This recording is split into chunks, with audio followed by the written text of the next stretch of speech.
il a perdu 400 000 € dans la création de sa marque de vêtements.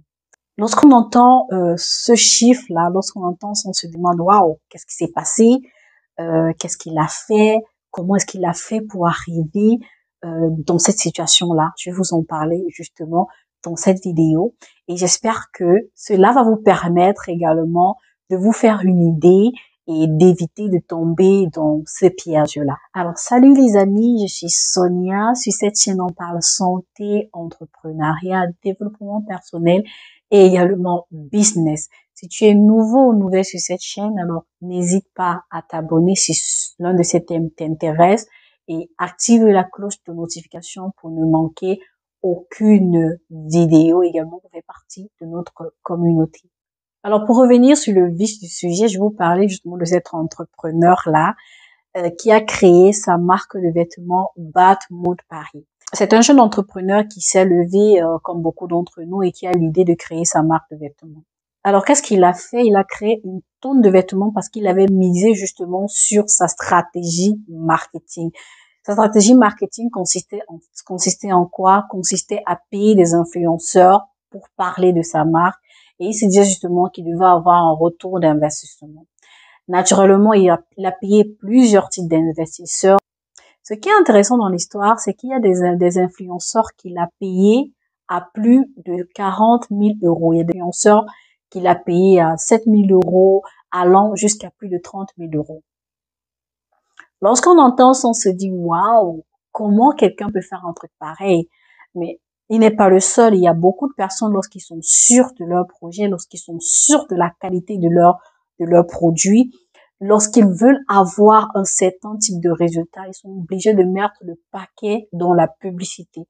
Parce que le fait justement de contacter ces influenceurs-là, c'est pour la publicité de leurs produits. Il faut noter qu'en dehors du fait d'avoir contacté des influenceurs, ils ont également investi dans la publicité, ils ont investi dans la communication. Donc, ils ont dépensé énormément d'argent pour la publicité de leurs produits.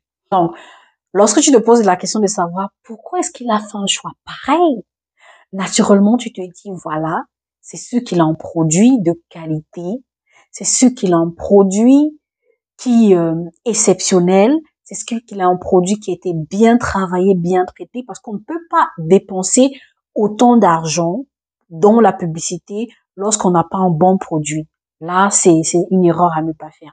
Alors, lorsque tu regardes même le type de produit, c'est quoi? Ce sont des t-shirts qu'il a pris et il a simplement gravé dessus Batmode, donc là, le nom de sa marque. Il a fait un petit design, il a mis Batmode. Déjà, quand tu entends Batmode Paris, Batmode, ça dit que ce n'est même pas un nom qui est accrocheur. Moi, je parle personnellement. Tu prends une marque et tu mets Batmode, ça dit que tu dis aux gens qu'ils vont avoir une mauvaise journée. Moi, personnellement, je n'aurais pas acheté. Moi, personnellement, comme je dis, je n'aurais pas acheté. Quand tu vois les designs, les photos, bref, je vous mets une image là. En fait, c'est pas parlant. Ça n'amène pas les gens à attirer. Déjà, le nom de la marque. Naturellement, peut-être il voulait faire un buzz. Bref, et c'est ce qu'il voulait. Donc, alors, l'autre chose qu'il a fait justement, quand tu regardes la qualité du tissu, quand tu regardes le vêtement, tu te rends compte en fait que la qualité du tissu, pour le prix qu'il a donné, en principe ne passe pas. C'est-à-dire, tu as l'impression, c'est mon impression, qu'il a pris des t-shirts sur les plateformes qu'on a l'habitude de prendre, sur Alibaba, sur AliExpress, et il a juste gravé le nom de sa marque dessus. Un t-shirt peut-être qu'il a pris, je dis peut-être, certainement il a pris à 10 € la pièce, plus la gravure et ainsi de suite, mais ils vendent le t-shirt à 110 €. 110 €, un t-shirt que tu peux acheter dans un autre magasin à 15 €, à 20 €. Alors je me dis naturellement que c'est l'une des raisons pour lesquelles l'activité n'a pas marché. Ce que j'ai oublié de vous dire au départ, c'est que il a payé les influenceurs, il a payé pour la publicité de sa marque, il a fait énormément de dépenses et il a lancé sa marque et le résultat attendu n'était pas là. Donc, au bout de quelques mois, il n'a pas pu faire autant de ventes. Donc, ses produits sont restés en stock. Il a donc fait une vidéo où il montrait justement tous les produits dans un magasin. Il y avait carrément un magasin où il avait entassé ses produits et les produits ne sortaient pas, les produits ne se vendaient pas. Il avait dépensé autant d'argent pour rien. Reviens donc sur le produit. C'est-à-dire, lorsque tu regardes le t-shirt n'a rien d'exceptionnel. Du point de vue de la qualité, du point de vue du design, vraiment, c'est pas un t-shirt que tu aurais acheté à 110 euros. Donc, le gars ou l'entrepreneur s'est dit, OK, je vais faire une marque, vu que les influenceurs vont porter la marque, vu que des personnes connues vont porter la marque, ça va amener les gens à acheter. Sauf que le rapport qui a été pris n'y était pas. Et lorsque tu regardes le produit, tu te rends compte que les personnes ciblées par l'entrepreneur, c'était des jeunes. Et nous savons que les jeunes n'ont pas une grande exigence au niveau du design. Et également, ils n'ont pas une bourse assez élevée, ils n'ont pas assez d'argent pour s'acheter ce genre de vêtements. Donc, un jeune va préférer aller acheter un vêtement de 15 ou 20 euros au lieu de s'acheter ce vêtement à 110 euros. Donc, la cible qu'il avait choisie par rapport au produit et au tarif qu'il donnait ne passait pas. On se pose donc la question de savoir est-ce qu'il n'a pas fait une étude du marché? Est-ce qu'il n'a pas bien étudié sa stratégie? Et je vais vous dire, en fait, moi, je pense qu'il avait bien étudié sa stratégie. Et lorsque l'histoire a éclaté, lorsqu'il a fait la vidéo, cette vidéo a été virale, certains d'entre vous ont certainement vu ces vidéos-là. Et lorsque tu allais dans les commentaires, tu te rendais compte qu'il y a des personnes qui pensaient pareil, qui se demandaient pourquoi acheter une marque, pourquoi vendre une marque, pourquoi prendre un produit sur AliExpress et le vendre à 75 euros, 110 euros, cela ne se fait pas. L'autre chose qu'on lui reprochait également, c'était de prendre des influenceurs pour vendre des produits qui ne cadraient pas avec leur domaine. Je prends l'exemple, il a pris des influenceurs, je prends l'exemple de Nabila qui fait plus dans des produits beauté, qui fait dans un lifestyle et tout, et le style de produit qu'il proposait ne passait pas justement avec le cadre avec le cadre de l'influenceur. Alors tout cela me ramène à ce qu'on voit souvent lorsqu'on décide de créer notre entreprise, lorsqu'on décide de créer nos marques.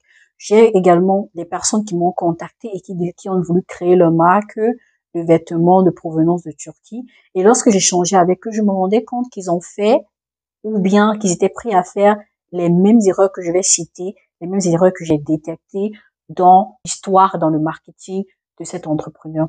La première chose que j'ai remarqué, c'est que le choix, en fait, l'étude de la cible.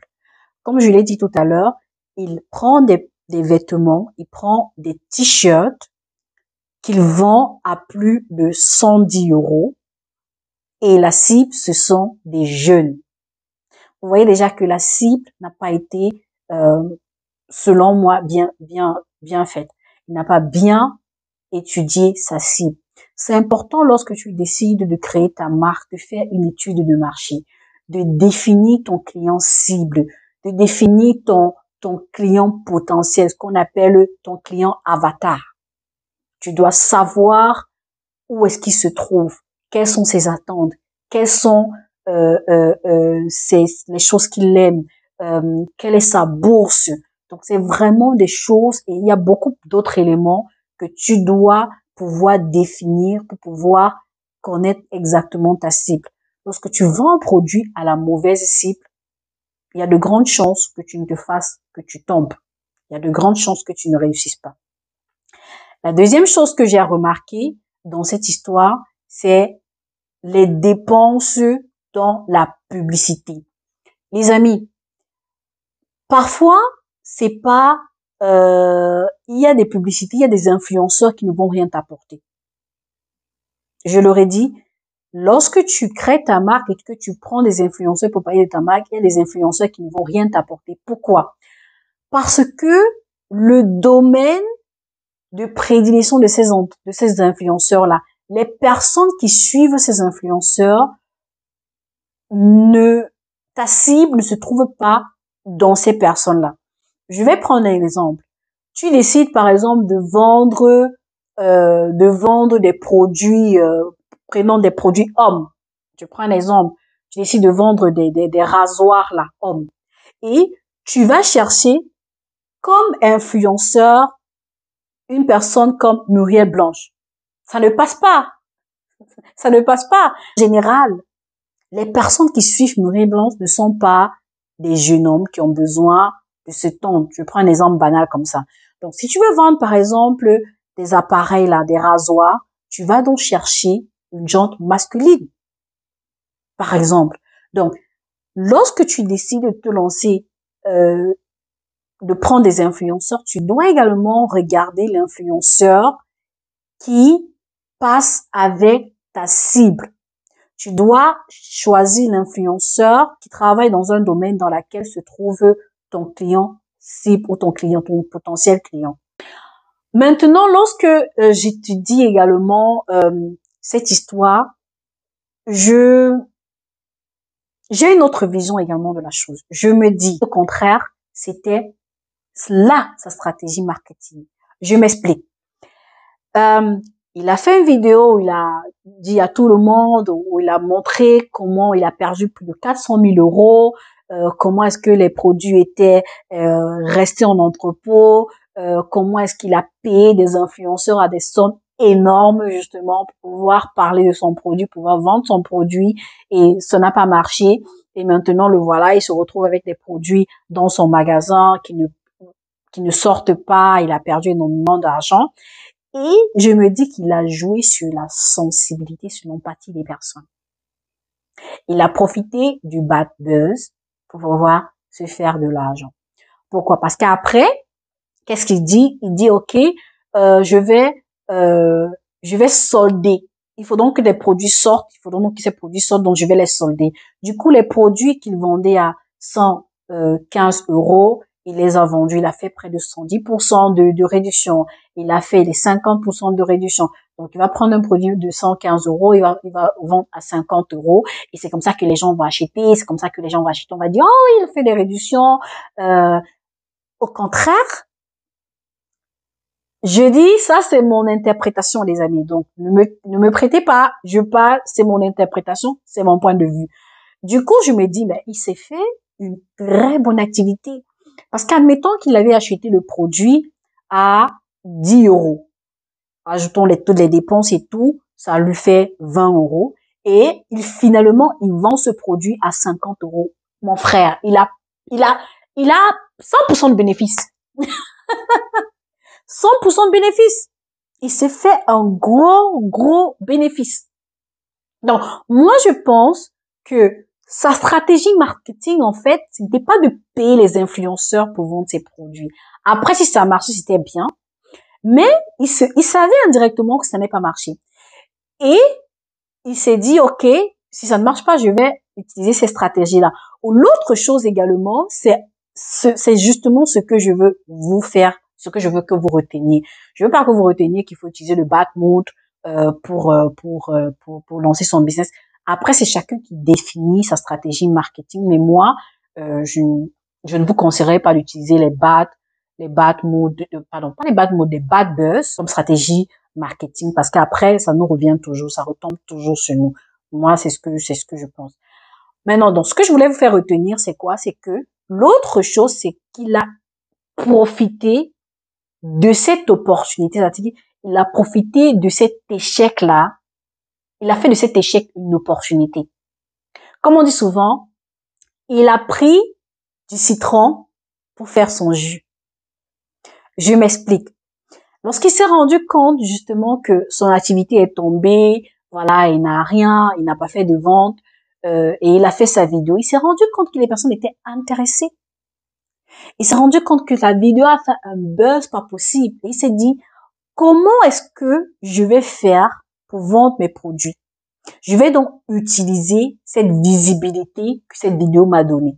Je vais pas laisser tomber, je vais casser les prix, je vais vraiment diminuer les prix pour faire sortir mon stock, pour faire sortir ma marchandise. Donc, les amis, lorsque vous êtes souvent dans une situation, lorsque vous êtes souvent en difficulté, demandez-vous, qu'est-ce que je peux faire pour transformer cela?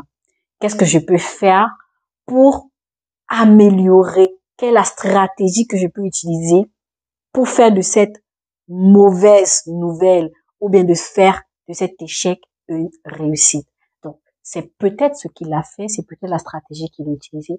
Donc, comme je vous ai dit, j'ai essayé de voir les différents aspects, les différentes idées ou stratégies de marketing qu'il aurait utilisées et qui pourront peut-être aider certaines personnes dans leur idée, stratégie marketing. Alors, j'espère que cette vidéo vous a plu et que vous avez peut-être tiré une leçon de cette histoire. Tirez la leçon qui vous intéresse et partagez avec nous en commentaire pour qu'on puisse échanger. Et n'hésitez pas à partager avec nous en commentaire votre appréciation, la leçon que vous tirez de l'histoire de cet entrepreneur Bad Mood Paris.